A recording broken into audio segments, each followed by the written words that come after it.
Kodėl Dievas slepiasi? Šį klausimą buvo savo uždavusi daug žmonių įkvėpusi prancūzė Clara du Castelbajac. Atsimenu, kaip kartą prie stalo su broliais skaitėme vieną jos biografinę knygą, kuri pasakoja, kaip būdama vaikas jis savęs klausė, kodėl Dievas tiesiog nepaima ar nepasirodo, kodėl jis nuolat slepiasi. Tada Klara, truputį pagalvojus, kodėl tas, kuris myli, galėtų slėptis, suprato. Sako, žinau, kodėl Dievas slepiasi. Jis ruošia man siurprizą. Išties Dievas slepiasi, nes ruošia man siurprizą. Ir aš pats tai patyriau prieš keletą metų, kai ieškojau vienos Dievo žodžio eilutės. Ta Dievo žodžio eilutė man buvo brangi, nes ji ypatingai buvo mane palietusi po mano atsivertimo, mano krikščioniško gyvenimo pradžioj ir niekaip negalėjau jos rasti. Ir vienos dienos rytą, o ta diena buvo kaip tik Švento Jono iškilmė, kartu su broliais darėme Lectio Divina, skaitėme tos dienos šventojo rašto tekstus ir dalinomės. Ir štai pagaliau atradau šią eilutę, kurios taip ilgai ieškojau. Ją girdėjome pirmajame skaitinyje. Išminties pradžia yra tokia: įsigyk išminties, įsigyk supratimo, nors tai kainuotų visą, ką turi. Tai man buvo tikra kalėdų dovana, kuri mane pripildė džiaugsmo.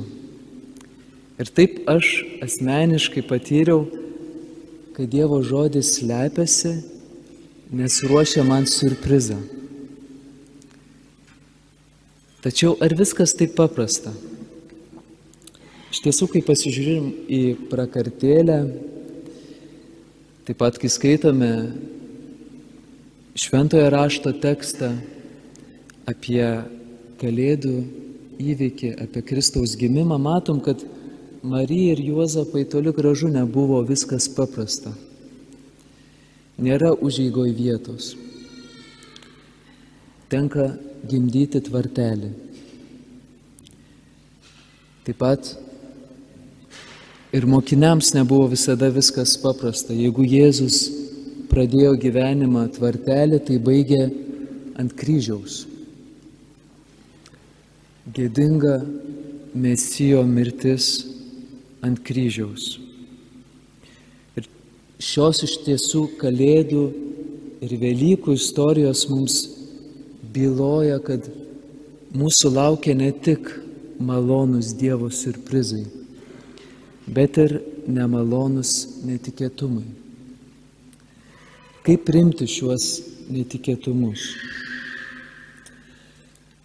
Šiandienos Evangelija iš tiesų mums rodo tokias dvi laikysenas netikėtumų atžvilgių.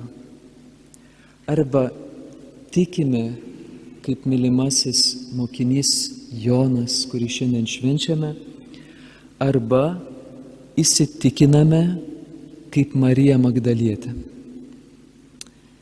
Išties Marija Magdalietė yra įsitikinus, kad paėmė viešpatį iš kapo. Jinai tai teigia. Ir šis Magdalietės įsitikinimas susijęs su jos labai kilniu planu patepti Jėzaus kūną laidotuvėms. Kadangi kūno nebėra, planas žlunga. Ir Magdalietė paaiškina šį netikėtumą, kad kūno nebėra. Kodėl jo nebėra? Nes kažkas paėmė viešpatį iš kapo. Pastebėkim, kad tiek planas, tiek šis paaiškinimas kyla iš pačios Magdalietės. Ir tai veda prie ko? Jeigu skaitytume toliau, matytume, kad tai veda Magdalietę prie liūdesio, jinai verkia. Verkia taip, kad net angelai negali jos paguosti. Taip ir mes laikome nemaloniais, netikėtumais tai, kas netitinka mūsų plano. Ir tai gali būti labai krikščioniški ir labai kilnūs planai. Tačiau jei šie kilnūs planai žlunga, užsidarome savo įsitikinimuose, mus apima nerimas ir liūdesys. Visai kitaip į netikėtumą reaguoja Jonas, mylimasis mokinys. Užuot įsitikinęs, kaip įvykiai turėtų klostytis, jis tiki. Užuot elgęsis pagal išankstinį savo planą, jis atpažįsta Dievo planą netikėtume. Kas jam padeda atpažinti šį Dievo planą tame netikėtume, jog nebėra Jėzaus kūno? Raštai, Dievo žodis. Jeigu skaitytume toliau Evangelijos ištrauką, po to, kai sakoma, kad jis pamatė ir įtikėjo, rašoma, mat jie dar nebuvo supratę raštų, kad jis turėsęs prisikelti iš numirusių. Taigi nuo šiol Jonas tiki, nes supranta raštus, kurie byloja apie Dievo rengiamą nuostabiausią siurprizą visoje žmonijos istorijoje. Kristus prisikels iš numirusių. Ir taip suprantame, ką reiškia tikėjimu priimti netikėtumus. Tai reiškia juos žvelgti šventojo rašto, tai yra Dievo žodžio šviesoje. Tai reiškia žvelgti šiuos netikėtumus ne kaip į trukdį mano planui, bet kaip į progą priimti Dievo planą. Ir taip suprantame, kad Betliejaus tvartelis ar Jeruzalės kapas, kuriame Dievas slepiasi, tai ne kas kita, kaip mano gyvenimas. Dievas slepiasi mano gyvenime ir trokšta jame apsireikšti per netikėtus įvykius, kurie galų gale veda į gimimo, tiksliau į atgimimo, į prisikėlimo džiaugsmą.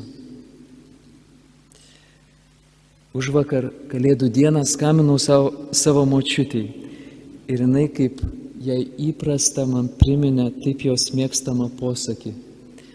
Žmogus planuoja, o Dievas juokiasi.